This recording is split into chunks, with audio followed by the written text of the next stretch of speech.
You remember what it was like in school. It was boring. You sat in class, memorized as much as you could, and tried to pass a test at the end. But is that good enough? These days, school can be more interesting and effective by focusing students on work that matters.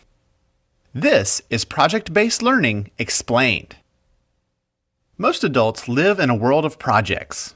Whether it's a job assignment, home improvement, or planning a wedding, we need to actively solve problems. But unfortunately, schoolwork looks more like this than this. Let's take a look at this project-based world. Meet Claire. She was recently presented with a challenge. Her company, Super Suds, makes soap, and it was up to her to find the most earth-friendly way to produce it in the future. Her boss gave her a budget and a few requirements, and it was up to her to come up with a solution. She organized and managed a team who researched the options and created materials summarizing the issues. Claire's team asked for feedback and presented their findings to the boss. Claire came out of the project looking like a rock star, and she learned a lot about green products. If you look closely, Claire's success involved critical thinking, collaboration, and communication, things that aren't often taught in traditional classrooms. The world needs more Claires, so how do we get them? The answer is project-based learning, or PBL. By focusing students on a project, teachers put them on a path that deepens their knowledge and builds skills they'll need in the future. Here's what I mean. Mr. Simmons has always been a good science teacher, and his students do well on Friday's tests. Unfortunately, what they learned was gone by Saturday morning. That wasn't good enough for him. Soon he learned about project-based learning and decided to give it a shot.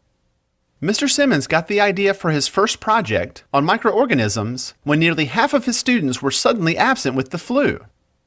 He asked his students why they thought so many of their classmates got sick at the same time. That lively discussion produced a lot of good questions and a list of things the kids wanted to know.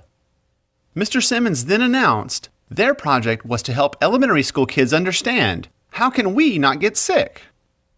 After dividing the class into teams, he got them started on the project. It was up to the students to ask questions, research, collaborate, give each other feedback, and figure out the best ways to make their points clear to children. One team chose to make an educational video on the connection between hand washing and avoiding the flu.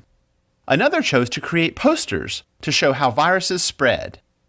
The project teams showed off their final work to an enthusiastic audience of parents and their children at a nearby elementary school. Sitting in the front row was our good friend and local rock star Claire, who saw a bit of herself in the students. It was clear that the project was a success for the students, the audience, and Mr. Simmons. His students practiced critical thinking, collaboration, and communication. The project wasn't about memorization, but learning in depth about viruses and how to prevent spreading disease, a lesson they will never forget.